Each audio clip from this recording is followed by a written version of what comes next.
Welcome to Stone Cold Stros. I'm Brandon Strange with Charlie Palillo and Josh Jordan. Follow them on X at Palillo and at Josh Jordan 975 and read their work on sportsmap.com.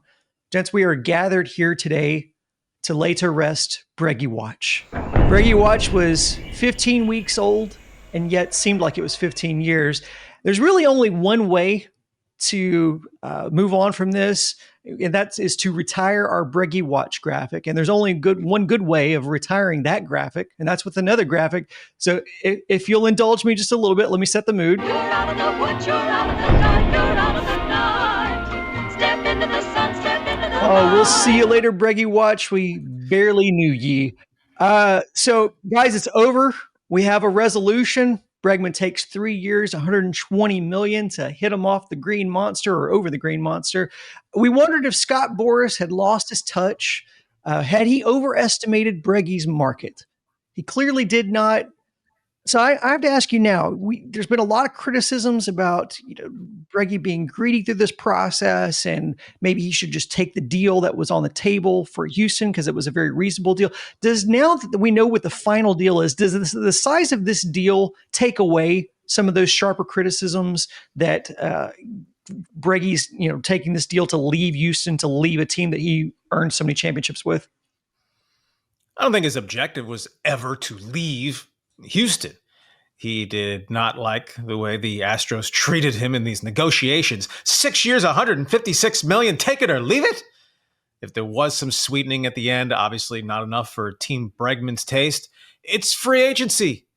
Many greater players than Alex Bregman have moved on. Bregman's been an outstanding player. Hadn't been a great player in a while, but it goes down as somewhere in the range of a top 10 Astro of all time, given the team success during his tenure here. So hard feelings from either side. If so, they'll pass. 3 years, $120 million, collapsing down evidently to roughly 3 years, $90 million because of deferrals. But no way were the Astros going to go to $30 million per year on Alex Bregman. So it took a long time. Bregman clearly is a winner. The 2025 season and beyond will dictate whether the Astros are both perceived as by the fans and in reality by team performance, the losers. I think this makes him look much worse. And the reason I say that is ideally you wanted to only be on the hook for Bregman for a 3-year deal. That's at his age.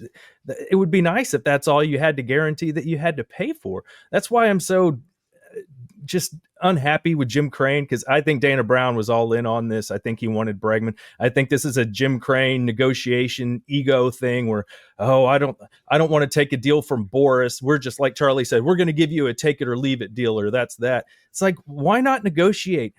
You're in this Goldilocks syndrome with no negotiations with Crane now we won't do high AAV deals because they have opt-outs. We won't deal with that. But we also won't do long-term deals for $200 million either. So it's Crane basically just picking guys that are at cheaper positions like first base, guys that are a little past their prime like Walker, Michael Brantley, Abreu. That seems to be the only way that they're going to spend any money, unless it's a younger guy where they offer to do a team-friendly deal where they're buying up arbitration to get paid early. And the way baseball's changing now, you got to evolve here, Jim Crane. Who's going to want to come and play here for that? You got to move it forward. These guys, if they want an opt-out, who cares? Then you go back to the drawing board. You got them for that one good year. But you can't just have this Goldilocks thing where it has to be just right. We're in just this little window, and that's all we're going to pay. I think they made a huge mistake here. I think Bregman would have come back. Having him for the next 3 years would have been fantastic. I look at this team, and you can't tell me that going from Correa, Bregman, and Kyle Tucker to Jeremy Pena, Paredes, and Chas McCormick, you are much, much worse. Look, Crane was right about Springer. He was right about Correa. Keeping in mind they offered Correa 5 years, $160 million. Doesn't mean he's going to be right about Bregman. And over time, the compound interest of losing talent after talent after talent. We've seen the Astros decline for 2 years now, managed to win the division, be in the playoffs both times. But the trend is in the wrong direction, and the talent needle certainly has pointed down again from 2024 to 2025. Um, but if Bregman would have taken 3 years, 90 million with the Astros, right? No deferrals, 3 years, 90 million, if that's how the contract is going to be evaluated for the CBT with the Red Sox. 30 million would have blown the Astros past the second tax threshold. So Bregman's contract would have been 30 million, penalties with it an additional 8 million plus. Now, as we've discussed Astros financial issues, it's always fair to wonder or to hold Jim Crane's feet to the fire if it's one's individual opinion that, hey, buddy, you paid 610 million for the team. You could sell it for 3 billion.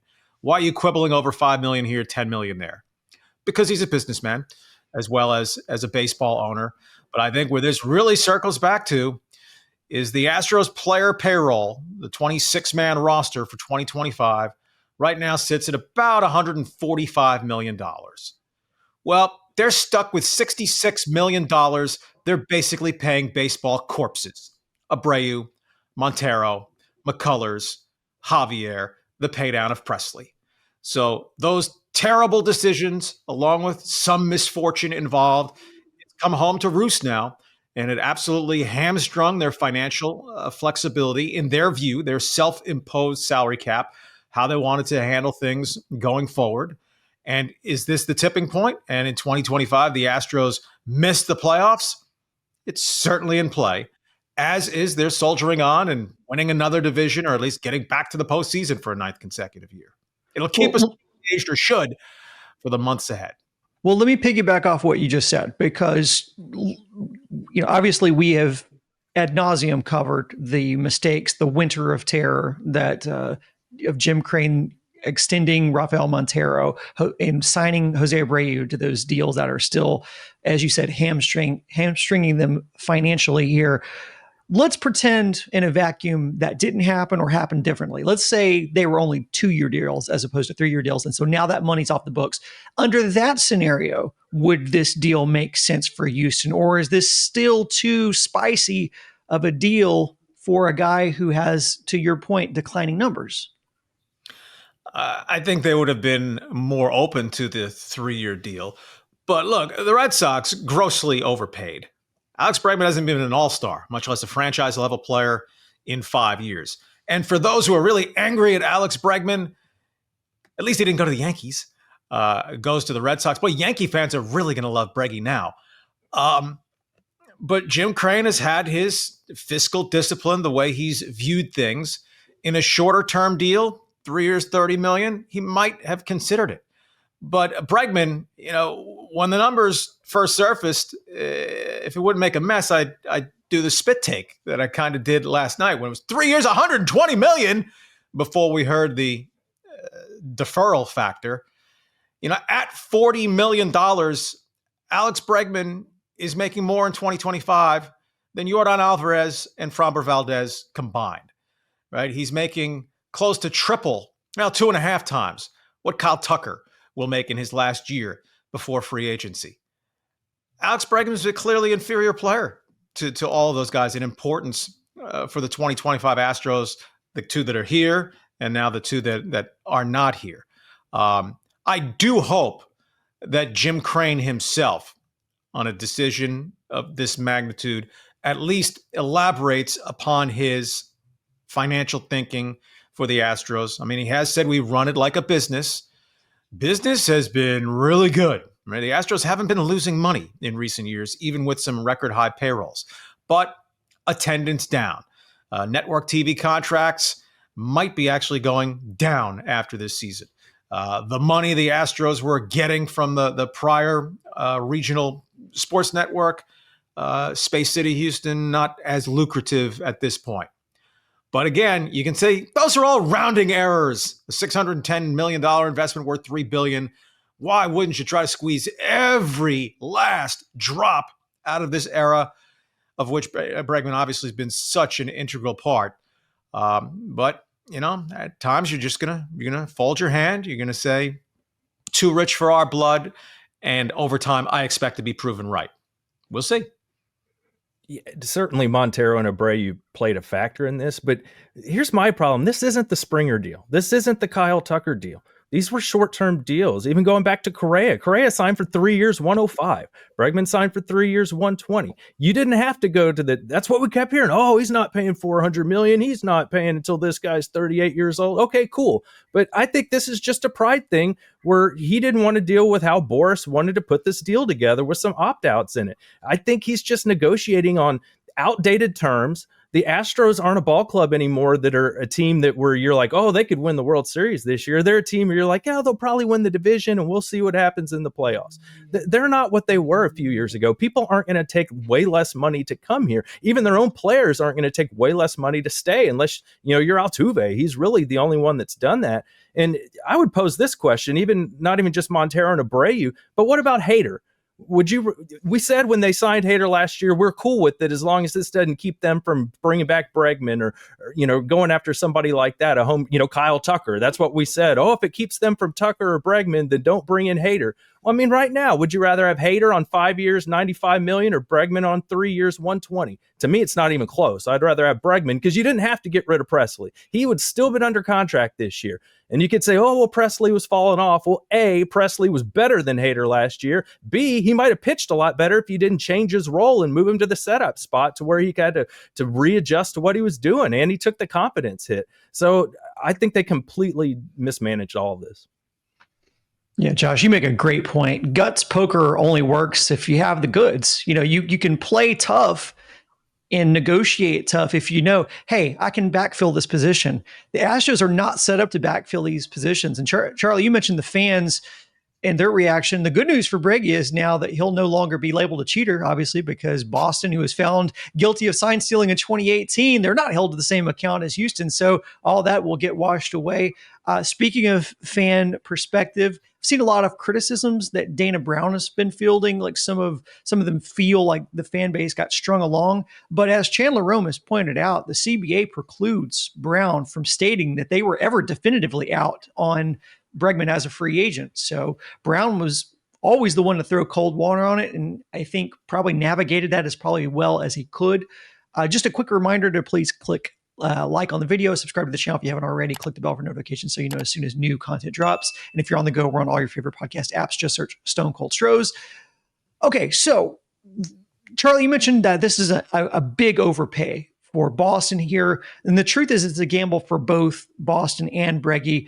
They are both counting on him to replicate past production offensively in Fenway. And then should he move positions, they are gambling that there isn't a drop-off in defense. So from both of your perspectives, give me your thoughts on this decision by both parties and what a best and worst case scenario looks like for them. Well, for Bregman, zero risk. If he has a catastrophic injury, his decline accelerates, he just opts in. The Red Sox are on the hook for $40 million in 26, $40 million in 2027. Lance McCullers' contract would look cheap by comparison. But while Bregman has declined, he's still been a very good player. And the Red Sox, desperate. In the American League East, over the last 5 seasons, they've finished last 3 of the 5 times. 2024, they were an also-ran, 78 and 84. The outlier season within there was when they lost the ALCS to the Astros in 2021. They have an elite, maybe the best second base prospect in all the minor leagues, a guy named Christian Campbell, who is now blocked in the scenario of Bregman going to second base. The Red Sox do have flexibility, but you look at Boston's last mega contracts, and most of them have been terrible. Chris Sale's extension, Trevor Story, who they're stuck with for another 3 years. And Rafael Devers, who's a masher offensively, a bad defensive third baseman. Might the Red Sox, who are paying him $31 million per year for another 7-8 years, say, sell it to him. You're our new Big Papi. How about a lot of DHing for you so we keep the gold glove guy at third base? Tristan Casas is a young and cheap and mashing first baseman who missed a lot of 2020-24 injured. Well, what if they go to Seattle and say, hey, you want Tristan Casas for one of your starting pitchers? And Rafael Devers, here's a first base glove. Bregman does open up a lot of options for them. And as we talk about Crane and finances, Red Sox fans have been killing ownership there the last couple, 3 years for being cheap after they carried top-end payrolls for 15, 20 years, along with winning 4 World Series over that span. They've been cutting back. Their ownership is loaded. They own a Formula One team. They own an English Premier Soccer League team. They own the Pittsburgh Penguins. And they're in Boston, a rich baseball-mad market where the Red Sox relevance has actually slipped, with the Celtics being great. The Bruins, that's hockey, but in Boston, they actually matter. Of course, the Patriots have been fading too. So Boston decided, okay, we're going to appease our fans. We'll take the downside risk of Bregman because there does come upside, and there is value in being very good, even if you're being paid as great when you are the Red Sox, who are not quite the Yankees and Dodgers financially, but they're in the next cut. And this is where I would add the Astros are closer to the Red Sox financially than the Red Sox are to the Yankees and Dodgers. I don't think it's much of a gamble for Boston. This isn't like the Altuve deal where you're paying the guy till he's 39 years old. It's a 3-year contract. And who knows, if Bregman has a huge year, he could opt out and then he's not even there anymore. So I don't see it as that big a risk. And just like the feeling around this, Garrett Crochet on Bregman, this is pretty bleeping cool. I can admit that now. This is a big ad for these guys. And the other one I look at too, I'm just like, you can sell that to your fans in Boston, right? Like, we went out and got Alex Bregman. We want to be better this year. We want to compete in the division. For me, if the Astros, what is going to be their sales promotion for this year? We have a short porch in left field that might make Paredes better again, and we play in a crappy division. Astros baseball, get your season tickets now. I mean, that's if the Astros were in any other division, we'd feel very differently about the makeup of this ball club. I would add that over the last 2 seasons, Isaac Paredes, for his time played offensively, basically as good as Alex Bregman. And for those who are really down on, man, the Astros are heading the wrong direction, or Breggy, you abandon us. Here you go. Make of it what you will. Alex Bregman, 2017 through 2019, was a superstar, right? Those 3 seasons, his first 3 full big league seasons. 2017, he was really good. 2018, awesome. 2019, more awesome. Well, 2017 and 2018 is when the Astros were cheating. 2019 was the juiced ball year when Alex Bregman hit 41 home runs. He hasn't come close to 30 since. And if you want to poo-poo the juiced ball, reminder in 2019 when Bregman hit 41, Yuli freaking Gurriel hit 31. He was hitting balls out into the right field seats the opposite way. Yuli never hit 20 in any other season. 2017, 18, 19, Alex Bregman, a 289 hitter with an OPS over 900. The 5 seasons since, he's a 261 hitter with an OPS of 795, which is still a very good ball player.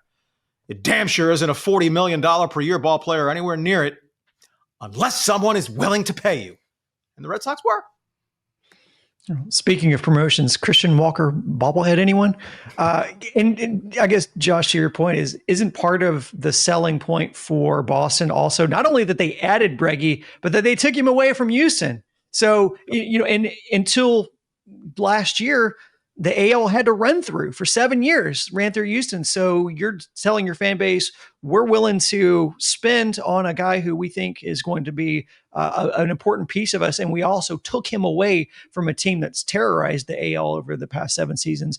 And let's put aside the inconsistent offensive production, which has been the biggest knock on Bregman along with age. He was a fantastic third baseman for Houston, a vocal leader on and off the field. We always wonder and kind of pontificate about the value of that leadership and chemistry and whether that leads to tangible success on the field. Now that he's gone, what's your concern level for the loss of leadership as it pertains to Houston and one more piece of that championship core now being gone? It doesn't help. I don't think it should be devastating. Intangibles only matter if they're in support of tangibles. Well, Bregman was a tangibly very good player. I think there's a very good chance that Isaac Paredes replaces his offensive production just fine. But the defensive drop-off at third base is going to be significant. And if the Astros get off to a slow start in 2025, anything near the way they did in 2024, I think that the tenor's going to be kind of nasty around here. Not New York, Philadelphia, Boston nasty, but for Houston. Of course, let's remember, part of the Astros sucking out of the gate was Alex Bregman was sucking out of the gate the first 6 weeks of last season. So winning as the best deodorant, Dallas Mavericks dealing with the Luka Doncic fallout. If they somehow wound up in the NBA Finals this year, that would smooth over a lot of the hard feelings, not all of them. Well, if the Astros are back in the playoffs, I'm hoping they play the Red Sox in the first round. Yeah, the leadership's part of it for sure. Especially the way he helped the pitching staff last year, seemingly kind of fixed Hunter Brown. I think that's part of it too, but it's also the wow factor when you're facing another team. Like Bregman, if you're going against Bregman in a big game, like, this guy is a champion. He's won before. Paredes, who knows? I hope he's great. I'm an Astros fan, but he was awful for the Cubs last year, and hopefully getting into a better ballpark is good. But if you look at his advanced metrics, he doesn't hit the ball all that hard either. He's kind of a one-trick pony when it comes to pulling the ball. And when you're that type of hitter, you can often really be hurt by breaking balls because you're looking to yank fastballs. So we'll see how that develops. But I just look at the drop-off if you're an opposing pitcher. Like I said, Pena, Paredes, and McCormick versus Correa, Bregman, and Tucker. I get you can't keep everybody, but Bregman and Tucker could have been here this year. That could have been a possibility, but they decided to go another way. But to put on top of that, this trend is this trend. Framber Valdez, I think, by Framber after this year, I don't see any way. They let everybody walk except for Altuve. So this is going to continue, and maybe that's the right move. I'm not necessarily sure paying Framber whatever he's going to get is the right move either, but it also depends on Hunter Brown. Does he keep pitching like he did last year? Does Christian Javier come back in 2026 and pitch like he's capable of? There's a lot of ifs here. Blanco, can he have a year like he had last year again? So there's a lot up in the air, and I know I'm pretty negative today, and it's mostly just about team philosophy. It's not just about Bregman. It's about what keeps happening, and Jim Crane sticking to this philosophy when baseball's evolving. People are deferring money. They're taking opt-out deals, or they're getting $700 million deals for 10 years. That kind of seems where it's headed, and their farm system is terrible. So I just don't see a lot of guys that you're going to bring up. And what if you miss on Cam Smith? What if he's Forrest Whitley? This is all a possibility. Whitley's been around for almost a decade and hadn't done anything in the big leagues. First round picks miss from time to time. So I hope they play well. They do have that advantage in the poor division. They do have some really good players still. But Dana Brown coming out today at spring training, you would think he'd be excited, like, yeah, pitchers and catchers, we're going, new baseball season. He looked like he was about to cry. He was if you watch that video, oh my Lord, he looked so disappointed, didn't even want to talk about Bregman at all, and then talked about how strong they think the outfield's going to be this year. Like, we picked up Gamble and we got Chaz and we got Myers. You should have seen Chaz at batting practice yesterday. Chaz at batting practice yesterday? That's what we're going with? Dana knows what's up. I think Jim Crane's kind of in some fantasy land thinking it's still 2019 and Jeff Luno's got all these great prospects that'll be coming up. Yeah, if they don't get the pipeline flowing again with real talent, the critical mass of talent lost at the big league level at some point is going to sink the ship, or at least have enough water coming on board that it's taking you down. Paredes, man-to-man, has a chance to replicate Bregman's offensive production. But in the overall lineup in this scenario, had Bregman come back and you shuffled around and where's Altuve playing? As of right now, they have 600 plate appearances that go from Alex Bregman to the Dubon, Gamble, Taylor Trammell, poo-poo platter of bad offensive players. And that's not making the 2025 Astros better. I want to touch on a couple of things that you guys said. Josh, first, I think your point about the aura of a player like Bregman is real, because the numbers be damned, whether he's having a good season or a bad season or a slow start or a fast start. If you're a pitcher in a big moment, you do not want to see Alex Bregman up there at the plate. And Charlie, I think your points about the mood of the fan base is an interesting one. Other fan bases are nastier, but you know what they do? They show up to this ballpark to boo their teams. And Houston, they do not fill seats for bad teams. That's just the historic facts here. So you run the risk of losing the fan base, and ask the Rockets. It's hard to get them back once you lose them. Any final thoughts before we're out the door on this episode, guys? Yeah, anyone reaching for the ripcord on the 2025 Astros season because you think it's a lost cause? Nope. And even if it's because they're swimming with guppies as opposed to sharks within the American League West, that's the body of water. And they're still clearly capable of winning it. At worst, at this point, it's a dead heat 3-team race. Rangers, Mariners, Astros. On Bregman, who will always have a place in Astros lore, though now clearly never a statue outside Daikin Park. I will remind, across nearly 70 LCS and World Series games, 196 batting average. So that he was relentlessly clutch in the postseason, not true. And we know that he's habitually gotten off to feeble starts to his season. I recommend he breaks that trend because I'm not sure they'd be all that patient at Fenway if May 10th Alex Bregman wakes up batting 198 this year. That's fair. But they got bounced last year in the playoffs because they couldn't hit.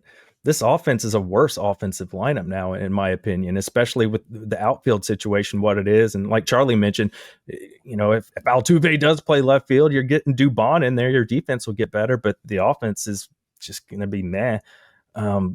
I think that the top thing was Dana Brown saying Alex Bregman is the top priority this offseason. He ended up signing a 3-year deal, and that's usually Crane's thing. I don't want to be paying a guy till he's 40. So you could have had Bregman for these next 3 years when he should be pretty good. And they decided they didn't want to go that way. So we'll see ultimately if they made the right decision. But this is where we're at. I would have liked it for 3 years. I think we would have thought Bregman would come back. And finally, Josh Hader, you better be good this year. Because I think this is a big reason that they did not pay Bregman was because they committed that money to Hader. He was bad last year. And if he's this bad again, the fans, they're not going to let that go. He's going to hear it this year. And he should. If he, and it's not his fault. That's the money he was offered and he took it. But they allocated that money to him and let Bregman walk. Fans are going to remember that. My final thought is not really about Bregman per se. It's just about how lucky this city is to have a Jose Altuve, a guy who has shown nothing but class while being made the face of a team that was scapegoated for what in retrospect might be one of the most overblown sports scandals in modern history. He goes into every city, gets booed, and all he does is keep his head down, rake in the clutch, grind his way closer and closer to the Hall of Fame. He was willing to change positions for his teammate to stay, only for that teammate to possibly change positions to chase money. Whenever we defend, or whenever people defend shrewd moves in sports, they say, well, it's a business. And it is, make no mistake, but we don't watch 4-hour playoff games to see Chevron drill oil. We don't wear short shirts with the names of our favorite restaurateurs on the back of them or collect trading cards with the faces of dentists or lawyers on them. Sports is entertainment. And it's pretty damn entertaining to see a guy rep your hometown, embrace the community as his own, and deliver memories at the highest levels. He has done that, and he has opportunities to make more money other places didn't, stayed here. So long story short, build that man his statue and make it as tall as the stadium so it's proportionate to the joy and the memories that he has brought Houstonians over his time here. That's my soapbox. That's it for this episode of Stone Cold Stros. If you're watching on YouTube, be sure to click like on the video. And if you listen on podcasts on places like Apple or Spotify, do us a favor, give us a 5-star rating. Charlie, Josh, and I will catch you on Monday, but you don't have to wait that long to get yours in Sports Fix. So make sure as breaking news happens that you're subscribed to this channel, Sports Map Houston, Sports Map Texans, and we'll have more content for you as news breaks. Thanks for listening. For Charlie and Josh, until next time, go Stros.